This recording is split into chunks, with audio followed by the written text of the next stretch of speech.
Welcome back to the Renngineering YouTube and podcast, and I'm here with a guy I've known for probably 18 months, maybe coming up to 2 years, and I think the car's probably more well known than the chap, but the chap's lovely.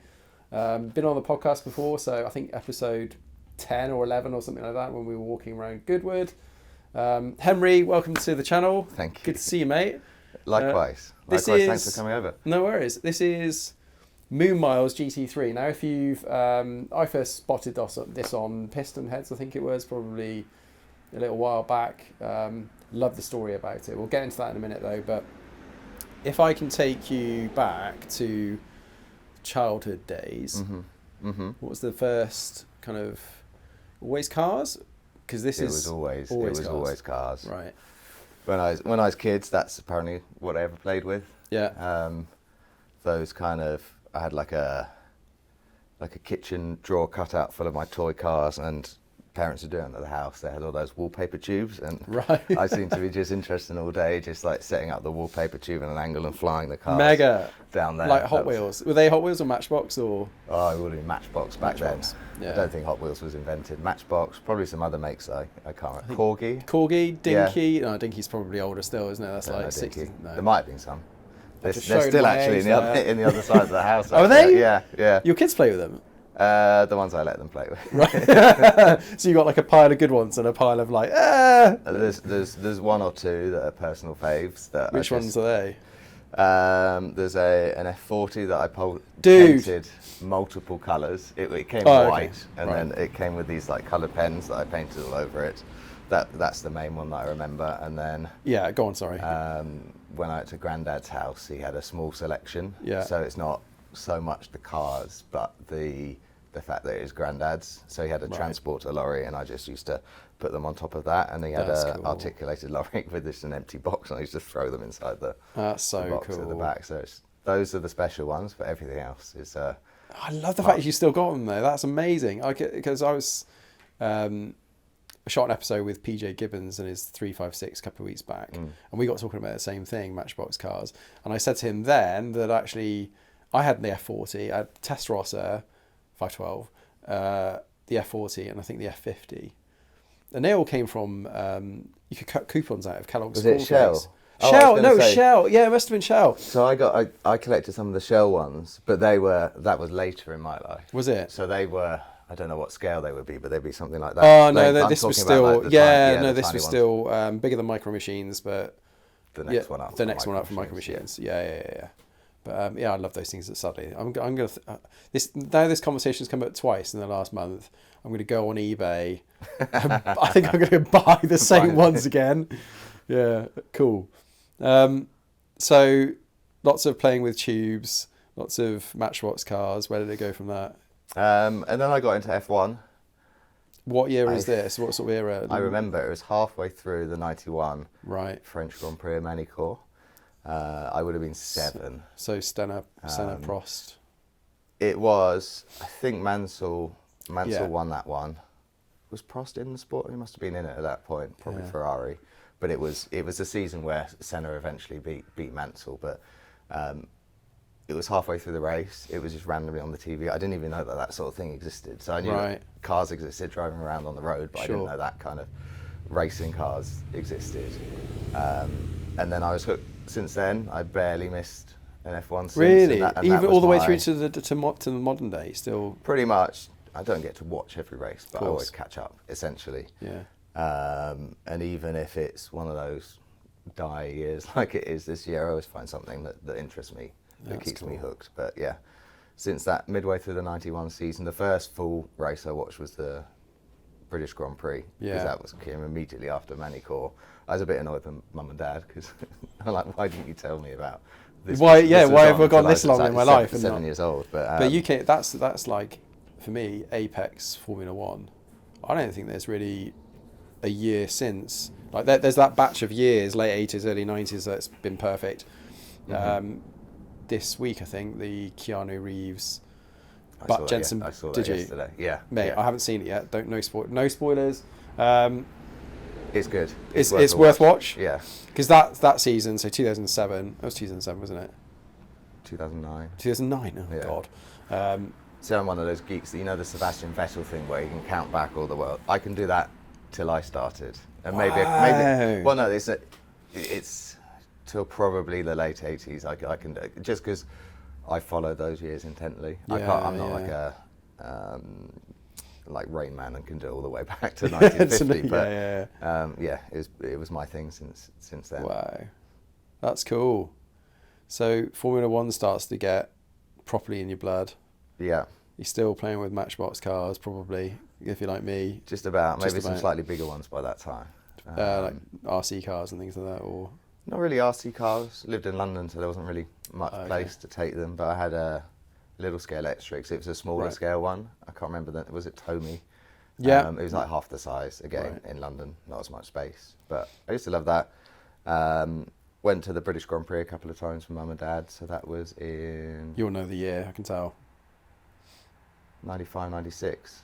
It could have been 94, 95, but no, I think it was 95, 96. You're testing my F1 knowledge. Is that Damon Hill's year, 96? Yes, but he didn't win.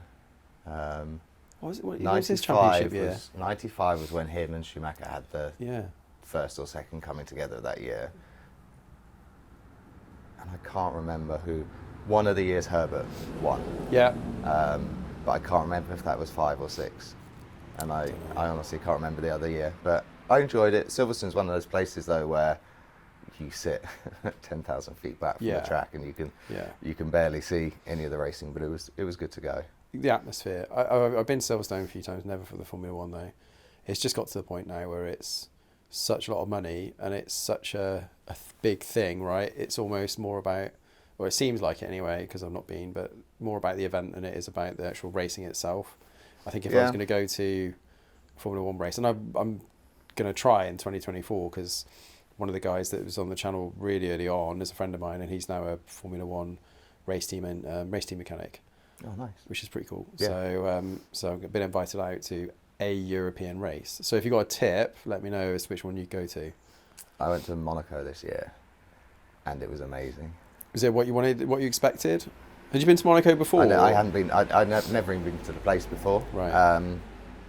It was better than I thought, because I like places like Goodwood, the nostalgia, but also the fact that you can get close in and you can talk to people. Yeah. And you don't really get that at F1. Yeah. But I guess because there's no other place to put people at Monaco. Oh, mate, you're everywhere, right? You can see on the TV, the grandstands go straight into the track. Yeah. And we were sat the Saturday opposite or just before the swimming pool. Yeah. So they go through that fast 90 left, and then they've got the quick left right. So the straight between those two corners.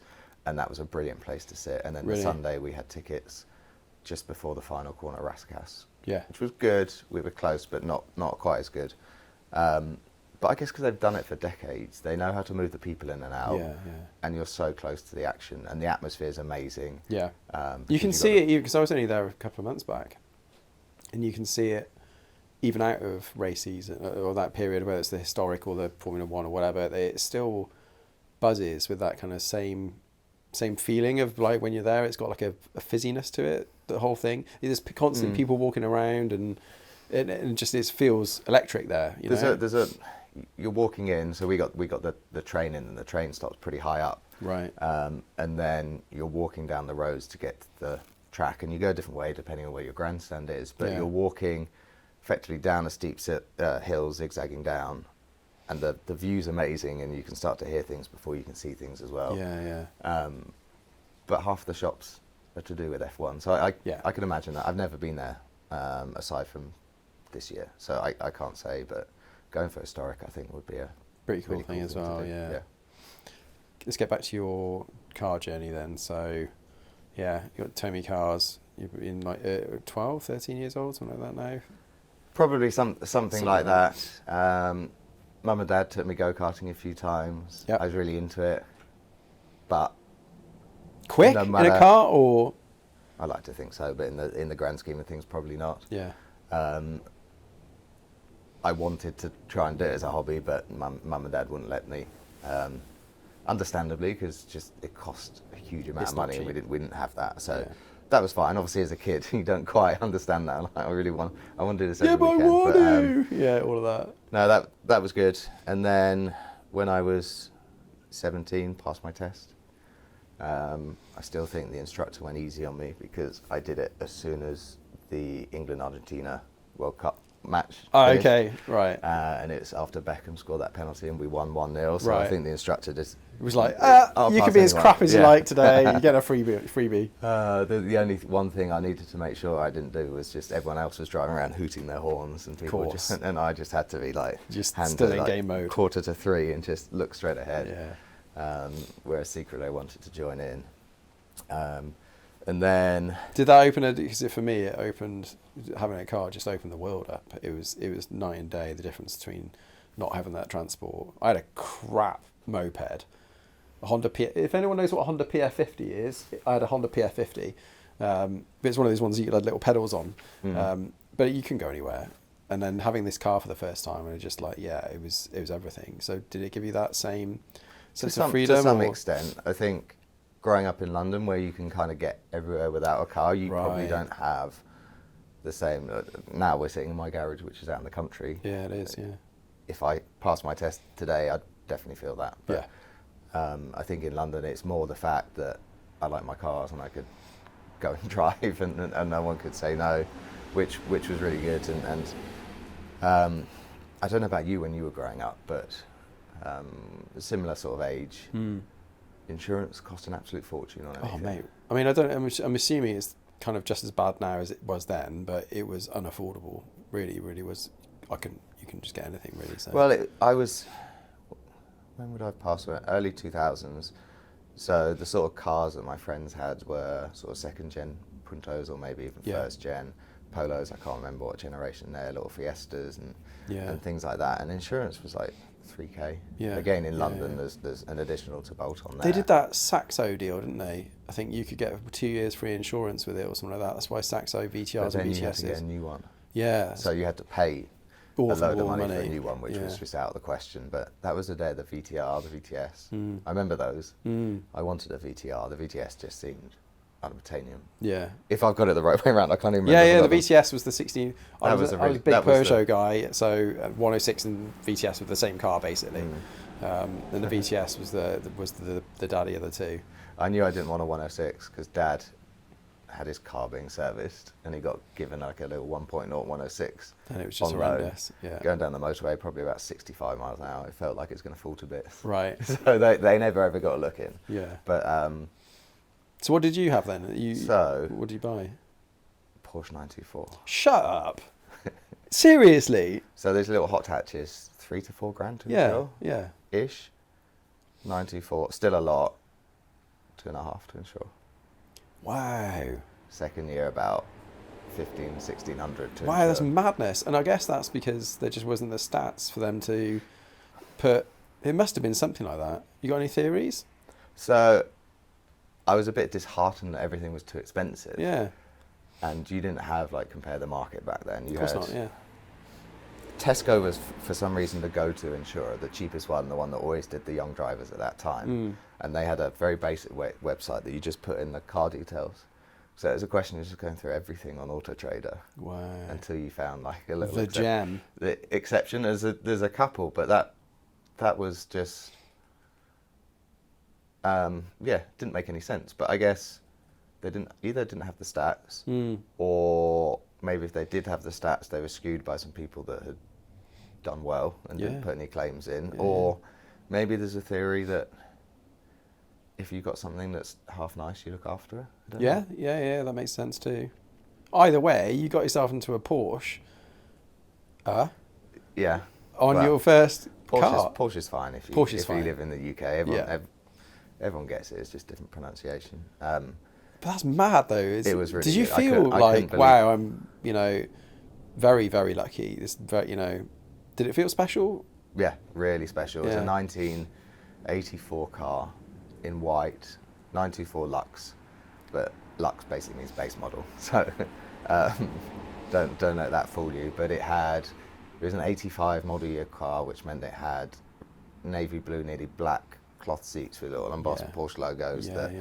Everything else had the sort of Pasha or the brown pinstripe, which I guess it's sort of fashionable now. Yeah. But back then, particularly in ropey condition, it just not a looked thing. awful, and these looked smart. And it hadn't done that many miles, maybe 80 odd. And generally in good nick, because they like to rust those things. So as far as we could tell, it was in good nick, and it actually did really well for us. There were a few ropey, rusty runs, but it was towards the end of its model line, generally being looked after from what we could tell. And then, got into that. And I had that until 6 months ago. 6 months ago? Yeah, and when I say I had it, the family had it. Oh, dude, did you not want to buy it back? Did you want to just acquire it? It died a death by that point. It was best to let it go somewhere else. Really? It was sad to see it go, but so I had it from when I was 18. So even though I passed at 17, it took me the best part of another year to get a car. But I had it from then. Took it to uni. Had it a few years since when I was back in London, and it was just costly to put fuel into it and insure it, even though it was cheaper than it used to be. And $3,000 a year, a third on insurance, a third on fuel, a third on maintenance. Yeah. Was a lot to a young 20-something trying to build a career and anything like that. So I said to Dad, I want to get rid of it. He basically didn't want me to, so I gave it to him. We changed the title, and it's been with him since. Wild. And he was using it as his daily, although he had a couple that I guess were in the daily bracket until a few years ago, where sadly had a bit of an accident, which means he couldn't use it anymore. Right. And we moved it over here, but practically... So it was never in this spot that we... No. Somewhere else. I don't think, with all the junk that I've got in here, I could sensibly get two cars in side by side and still move around. So it was parked outside the house. And it was there for a couple of years. When it got taken up to us, it was freshly serviced and MOT, so it was good, but it was gradually sitting outside and getting a bit moss-eaten, and it would have been sad to let it sit for a bit. So we found, I think Johnny Smith put a post on his Instagram about a young 17, 18-year-old lad who was, I think he met him at Box and Gas or something similar up at Bicester. And he, I guess like me, it just got into his 924, so he had a 2.5, mine was a 2.0. I think he has a 1986, 87 2.5 that he loves. And I just I think I messaged him to say, I've got this, it'd be nice to see it go to a good home, are you interested? And then it took a while for Dad to finally sign off on parting with it, but he took it away 6 months ago. I feel better about that now because excuse me,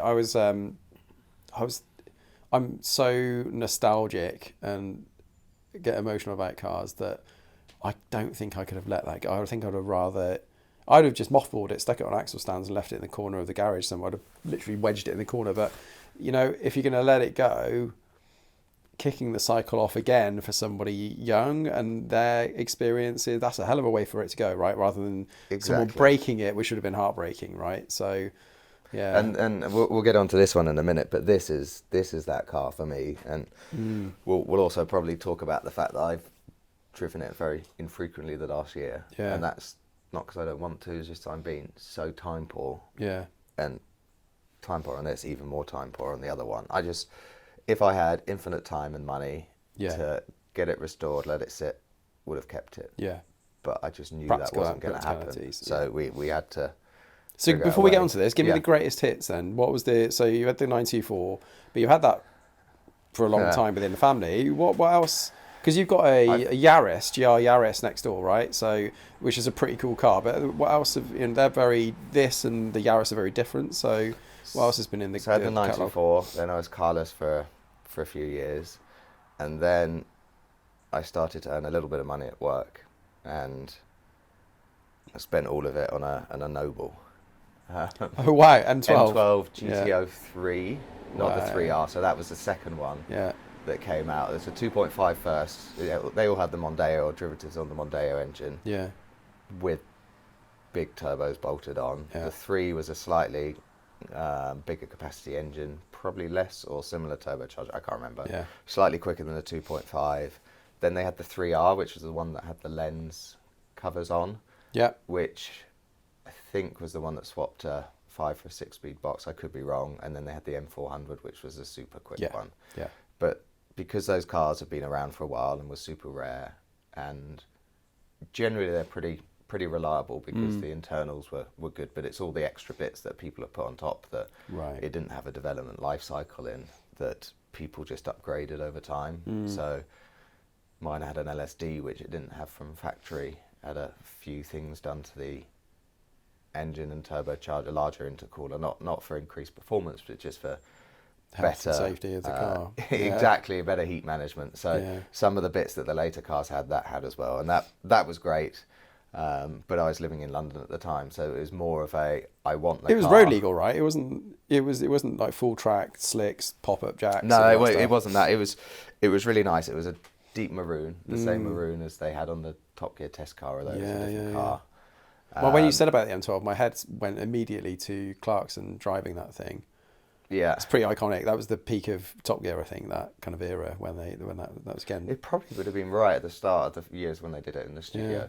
Yeah. But it was a beautiful colour. It had been well looked after, but for that car, it had a relatively high mileage. It was about 45. Right. I bought it off a Scottish guy in Aberdeen. I think I got an EasyJet about 5 o'clock.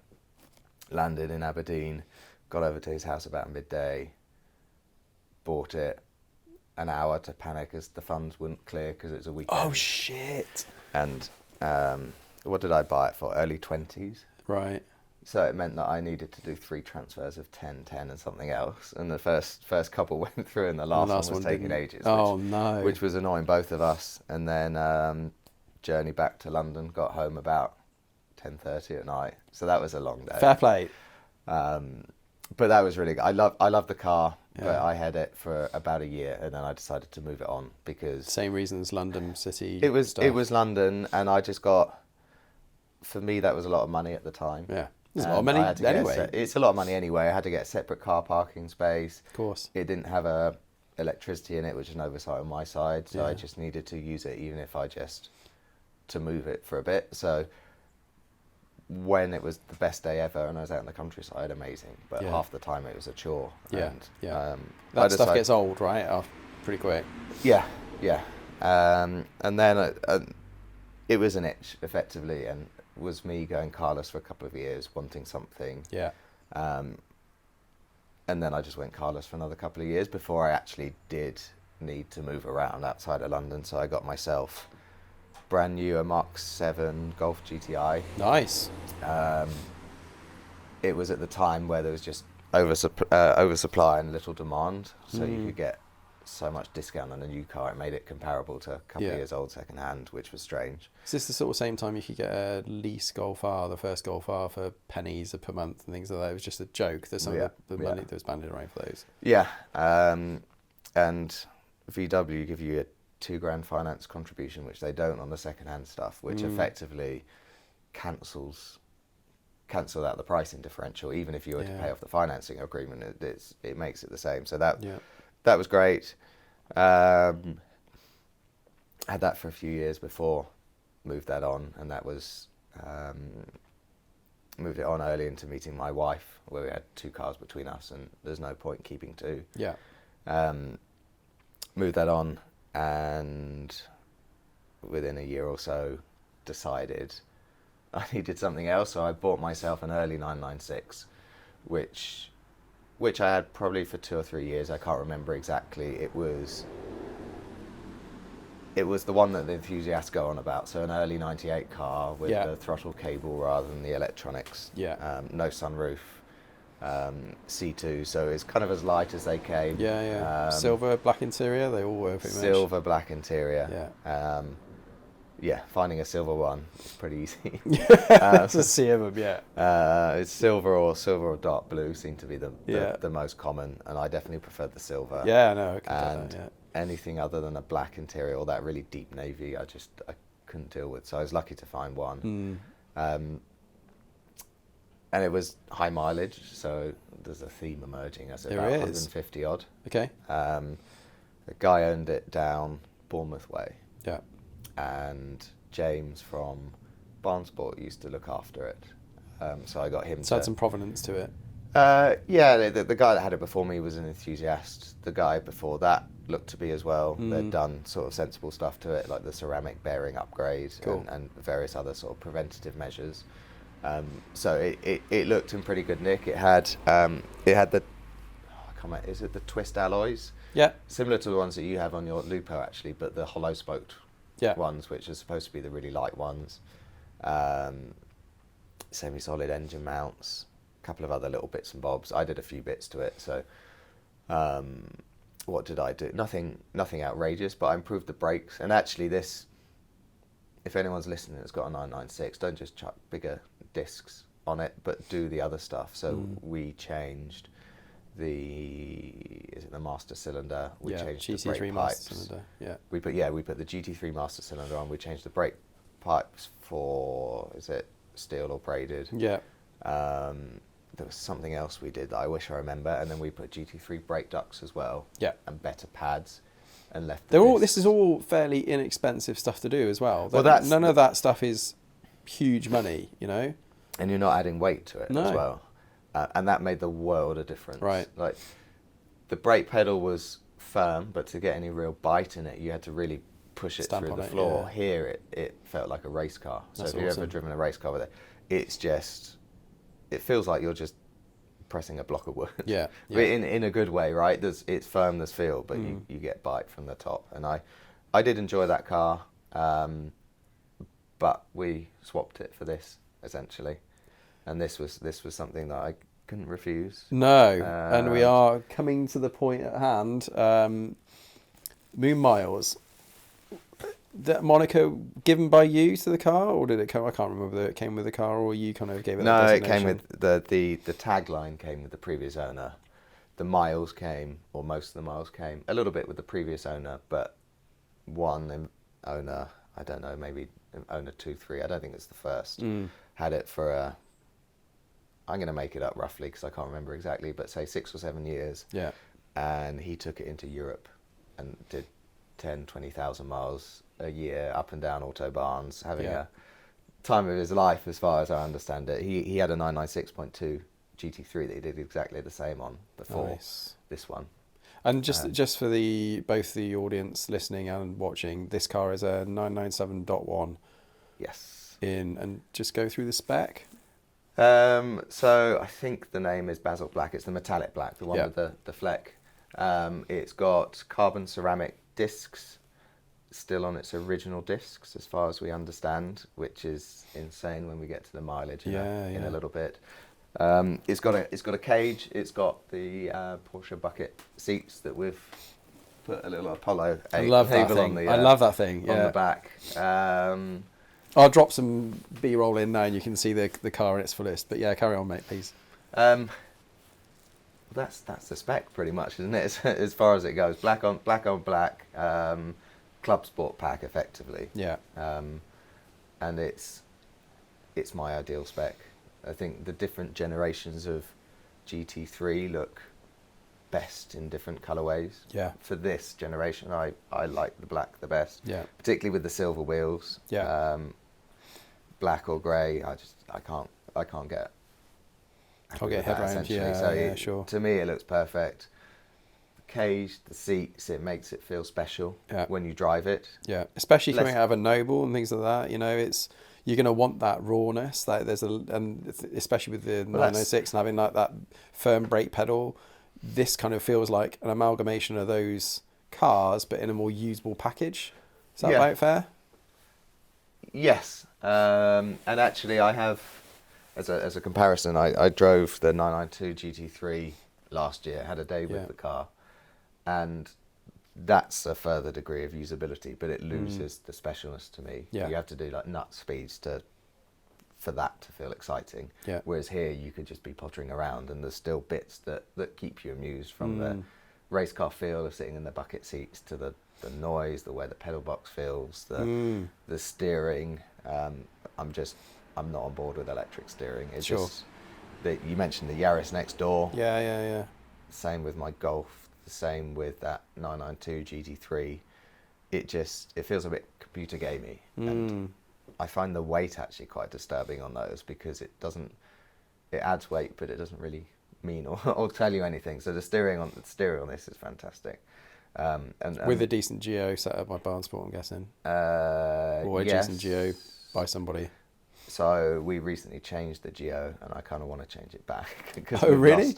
We've lost some of that. So some of that spark. We didn't quite know what the geo was that we moved away. So we recently did a bunch of changes and just sort of upgraded a few parts, or just refreshed a few parts. So we put some lower arms on, and effectively we needed to re-geo. Yeah. And we couldn't quite sort of see what the previous geo was trying to achieve, essentially. So we decided to put it back to stock, and then we'd evolve it from there. Yeah, sure. And roughly speaking, there's people that know more about this than me, but we went from almost neutral or very slightly toe out at the front to toe in.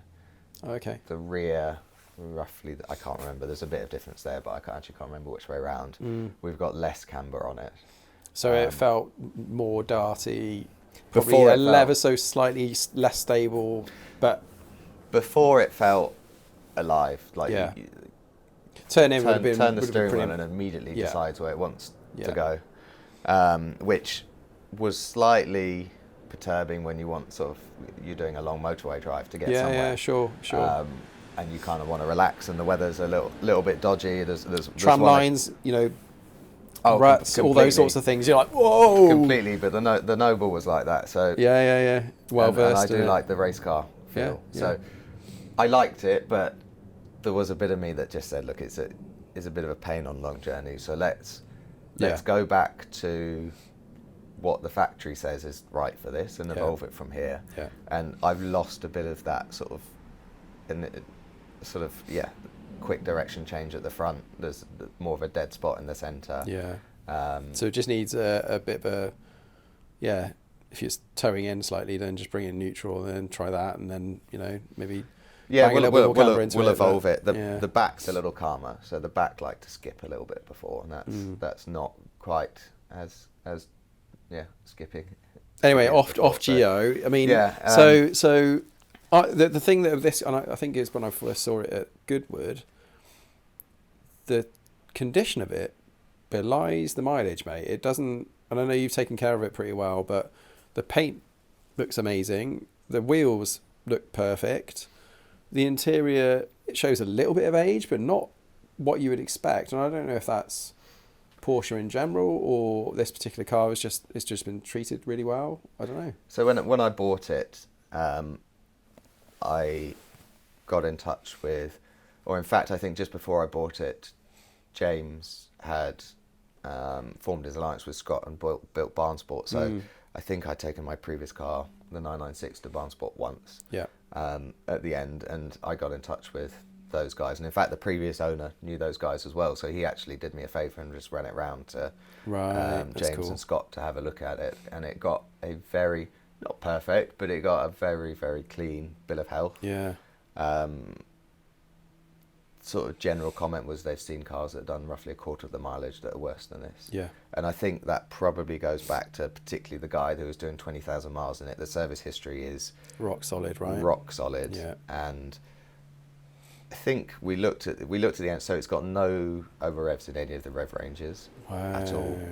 The fact that the discs are still believed to be original, and the average speed I think was in the high 40s mph. So the actual hours on the engine are not as high as the mileage suggests, but it kind of supports the story that we think that he spent a long time just hitting autobahns over chilling Europe. Out. But there are little things. There are stone chips on it. On the behind the right front, there's a little bit of gravel rash where one of the previous guys did take it on track and dip the toe in the gravel. So there are little bits. It's not perfect, but for its age, I think it is pretty exceptional. Stunning. You've had it detailed, right? You had a detail go over it, and I did. That was over a year ago now, and it's lost a bit of its sheen from that. Yeah. The thing, would I recommend a detail? Maybe not. I'm not sure. I think you have to be sort of on it to keep that detailed finish. Yeah. But the thing that I do recommend that I had done is the whole underside. I had it rust protected. Yeah. Okay.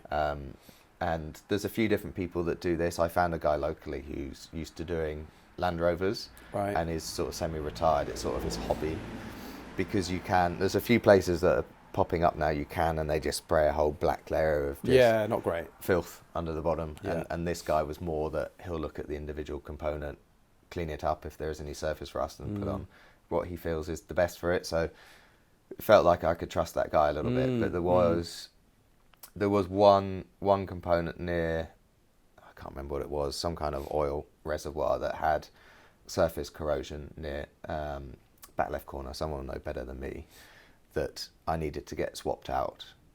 And the previous guy to me had the whole underside air blasted, or whatever you call dry ice cleaned. Yeah, sure. So I suddenly thought, well, this one part has rusted over.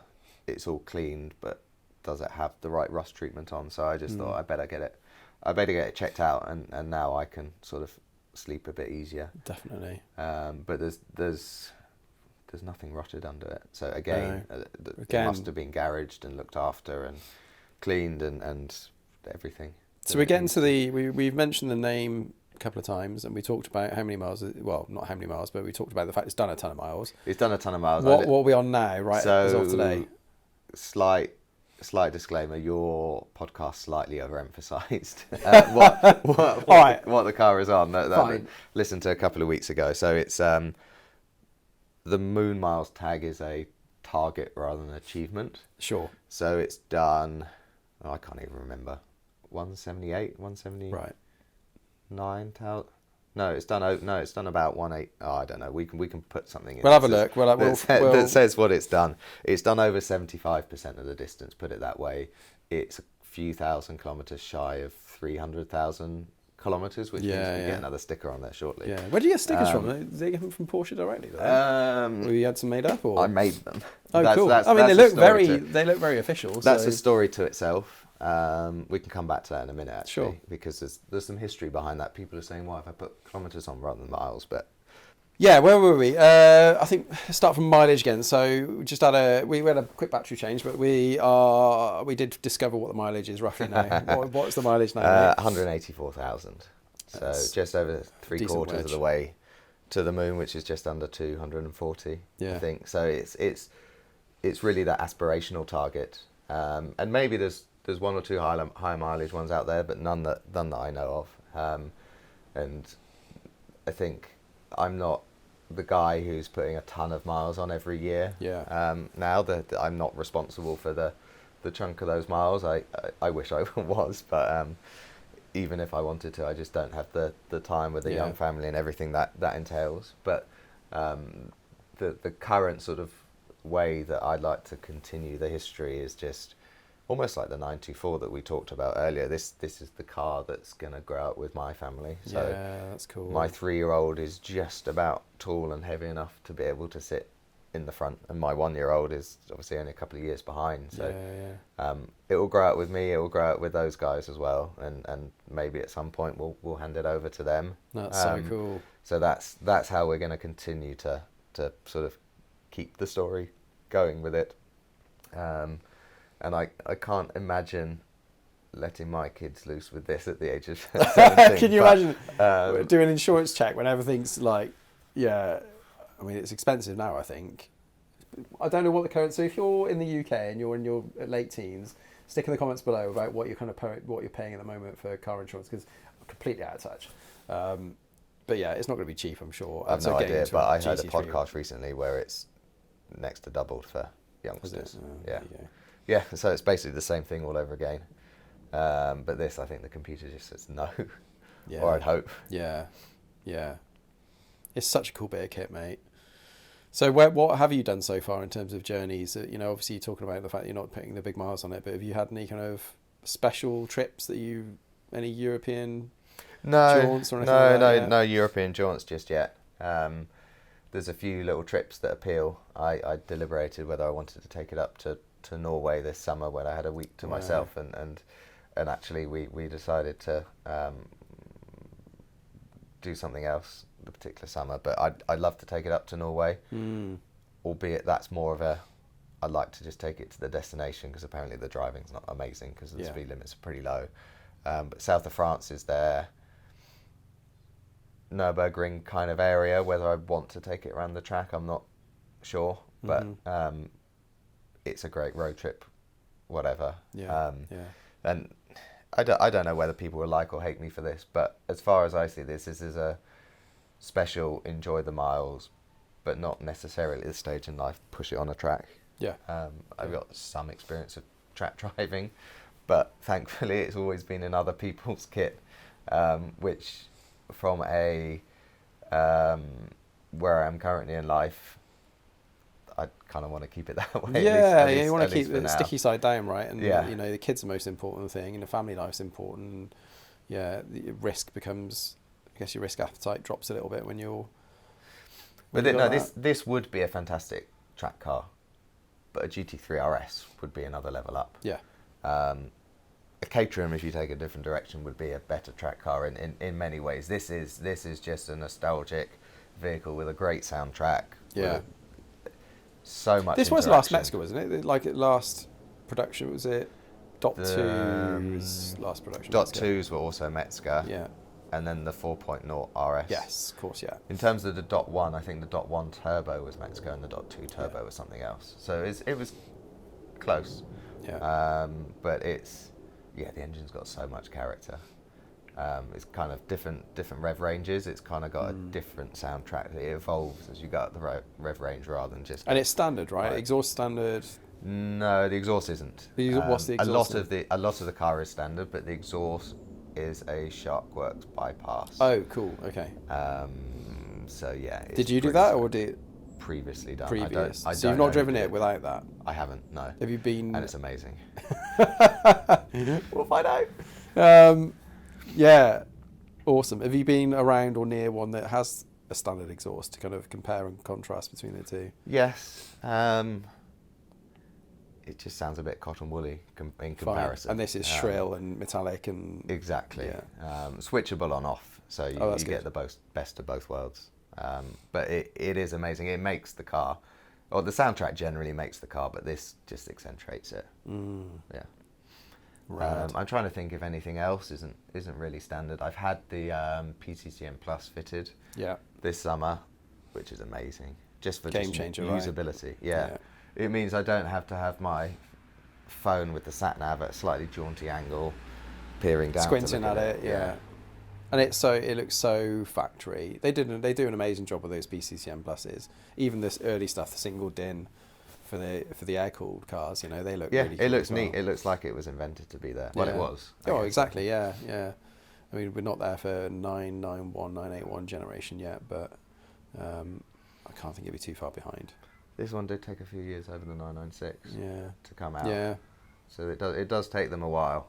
There were a few aftermarket ones I could have got in there earlier, but I just wanted You wanted it all factory? The proper one, even a bit of a weight and a bit more money. So cool. Nice, dude. I love it. There's not much you need to change on these. And running 4S as well. And was it a choice? Yeah. Did you think about Cup 2s, or is it just, 4S is perfect for what I need? Or you're not doing track days anyway, are you? So I'm not doing track days. Cup 2s maybe if the conditions are perfect, but you've been around here. There's lanes, there's leaves, it is not going out as a daily, but I'd like to be able to drive it in different conditions. You don't want to have to wait for the perfect day. Yeah, I get that totally. Yeah. It probably needs some new rubber in a bit, but I might get. Well, it depends whether the 5S or the S5 is worth the upgrade, but... is that out yet? Is it come out? Not sure. Yeah. I've heard about it. I think people have reviewed it. I don't know if it's whether they've done an N-rated version or not, I don't know, but...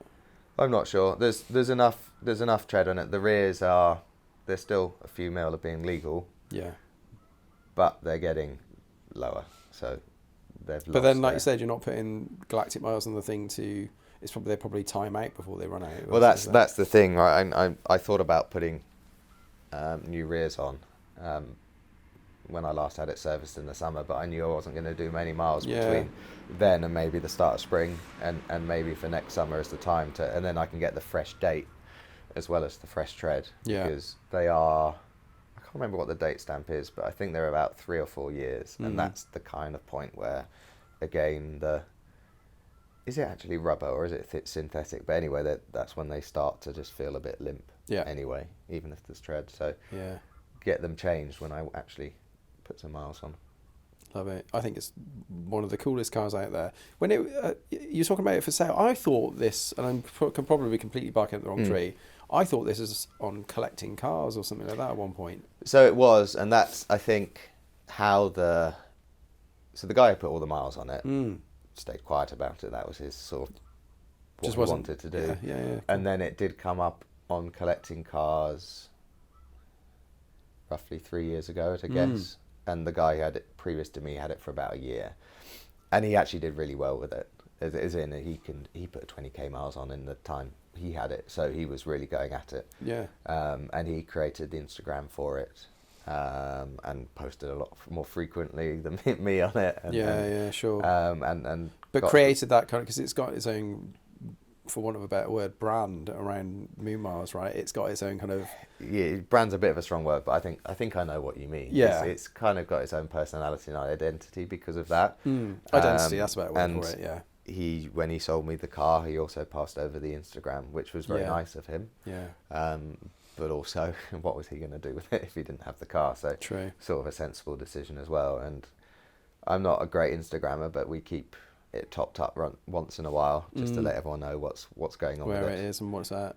And yeah, it's special to me. The story is special to me. I said I'd talk about the badges that are on there. Yeah. So, let's talk about those for a sec. So this was something that I do like it when you sort of see the Magnus Walker and everyone's filled these little sort of back windows up with the stickers that sort of evidence what the car's done. And over my time, I'm going to probably do a little bit the same, just to sort of what I've done with the boys with it, for example, when we can start to have adventures together. But what I found when I was just trawling the forums is that Porsche as a company has been very proud of the reliability and the fact that it builds cars to last. And on the 356s, there used to be an engine sort of grill badge that the Porsche mechanics put on every 1,000 kilometers, which is that one there. Gotcha. Okay. Okay. So I thought there must be a sticker for one of those, and I couldn't find one, or a badge that I could get, but I can't really screw a badge to anything. So I thought I'd get a sticker, but no one did it. So I just made my own essentially, and I've got the 100, the 200k, and we're a few k away from the 301, and that's ready to go. You just got a little company locally to make them up, or just order them online? I found someone that could print. It was quite hard to find that someone could print with the adhesive on the front. Yeah. There's tons of car stickers that got the adhesive on the back, but after a few years they'll look tatty. So finding someone that can print it on the front was hard, but essentially I just got the software out and built my own.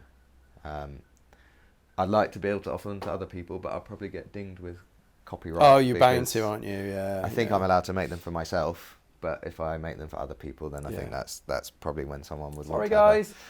But that is easy to do because it's a circle, a couple of lines, and a Porsche logo. So it shouldn't be too difficult. An hour in software, and you can have your own. Yeah. Mega. I love it, mate, and I'm really happy to hear that this is the one that's sticking. It's the one that your kids are going to see, and for me and for the channel generally, I hope you found with any of these episodes that actually it's about the stories around the car, not just the car itself. So, cool.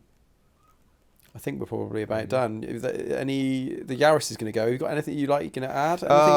Might be keeping the Yaris now. Thinking about it, I was deliberating swapping it for something else. The Yaris is good. It's my station car. Right. It's perfect for that. It's a flipping nice station car, mate. It is nice for a station car. It's good for where I live because in the winter the roads get pretty gnarly. It's just a bit boring. Yeah. It's you need to be doing license losing speeds to get the most out of it, and going backwards to and from the station, that's not what you're doing. No. So I deliberated moving out of it, but still tempted. I'm not going to get the price that I thought I'd get out of that. So I did have a friend that missed an allocation, so I thought I could let him have a known car for a decent price for both of us, and that could get me into, for very little cost, what I'd want to swap. But he now wants to continue to drive his 997 to the station, so that's... Yeah, I felt like I was getting almost like a free swap in some ways, and that was one of the reasons for doing it. I'll still think about it, but might it's not filling be its now. duties at the moment. Yeah.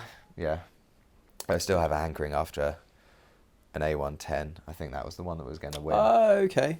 I fancied an i8. I think they're fascinating. I think they're fascinating. Oh, mate, one came up. You'd have appreciated this as well. I got offered one for 18 grand. Really? With 160,000 miles on it. The early years. Yeah. Oh. Yeah, not a new one, obviously, but I'm not a massive BMW guy at all, but just, again, in the similar vein of this, it was at the same time the Cayman came up, actually, and I was like, wow, that's a pretty... I'd love to see one taken on and kind of run out all the way through its life and see what happens, but... I think they're phenomenally good value. It's one of these before its time type cars. Definitely. It's not... I've never driven one, so I didn't get far enough in the buying process to drive one and see if I appreciate it, but I probably would have found some annoyance in the drive.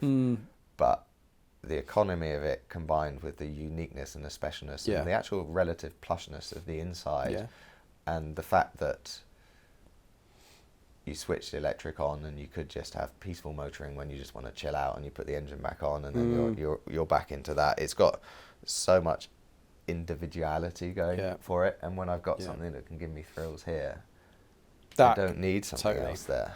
The Audi A2 is another one that's, I mean, it's very niche again now, but way before its time, all aluminium construction, you know, it's just an amazing bit of kit for 2001 or whenever it came out, 2000 I think it came out. And I anything that's like that where a company's taken something as a concept and then made it happen basically the same as the R8's another one, right? Like from start to finish, and the TT, thinking about it, they just done a really good job of like, here's the concept, this is what we're building, here it is. But then not everybody gets it because it's a bit too far in the future, you know, it's a bit too ahead of its time. So yeah, and almost now,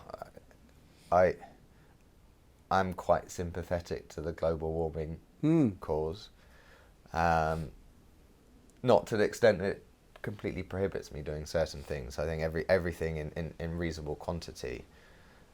And if I think about all the new stuff that's being manufactured, the bit that we're missing out now is just the weight, which I think France has cottoned on to. Vehicles, I think if I remember rightly, get taxed based on their weight. And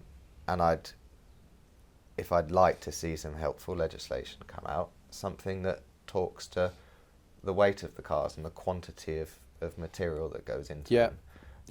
You talk about all these pollutants in the city and the particulates, all those little microscopic shreds of rubber and brake disc and brake pad particles that effectively multiply up by weight. I think those are the things that people would have to look at next. And just less mass makes everything better, essentially. Things last longer. You don't need to put such big brakes on a car because it's only half the weight, and therefore you're saving again on those things, which is where my thinking on the Alpine came in. Sort of doubles up with this to a certain extent, but that kind of it's just more usable, isn't it? It's just usable. The gearbox, the lightness, you can sort of jump in it and go kind of thing, which I know it's overkill for a station car, but a usable version of this essentially was what I was thinking of. I'd still like one of those one day at some type of stage. That'll probably happen. The i8, I think I just need to sit in one. Defo. See if I get it or not. It'd be fascinating to find out. It's one of those fascinating vehicles. It just more intrigues me. I don't know whether I can imagine the comment section. I'm going to check back after this goes live, but there's going to be, I think, an army of i8 haters saying, and then a load of people going, no, they're great. I did put a poll up a few weeks ago where I actually was seriously contemplating changes, and I said, should I stick? I think you said I should stick. Should I jump in an N2 comp? Yeah. Which is practical, but was the least interesting to me. A110 or i8. i8 was by far the least. Yeah. But out of the followers I have, we had the most eclectic mix of people. The people that have been most around cars. So there's a couple of journos that follow. They went in the i8 camp, which I felt was interesting. Yeah. And they clearly know something. Yeah. Well, it'll be fascinating to see what you do with it. Probably stick. Probably stick and keep it going for a bit. Yeah, but I can totally get it. I can see the i8. The pain with that is the doors, parking in a station, and then someone parks too close. Yeah, I'd have to get something at the edge for sure. You'd have to, which limits, and that's not what you want with a station car, where you start making, compromises about where you park, and then you're in a bit of a rush. You're 2 minutes to your train, and then you're like, don't want to do this today. It's that moment. Yeah, but those are the practicalities you typically ignore when you make your decision. Yeah, exactly. Yeah. Well, look, Henry, thank you very much for your time. I really appreciate it. An amazing car. Looking forward to seeing what you do with it, and I'm sure I'll see you at other events because we seem to frequent the same shows and stuff. So yeah, thank you so much, and let me know what you guys think about smashing more miles on this thing.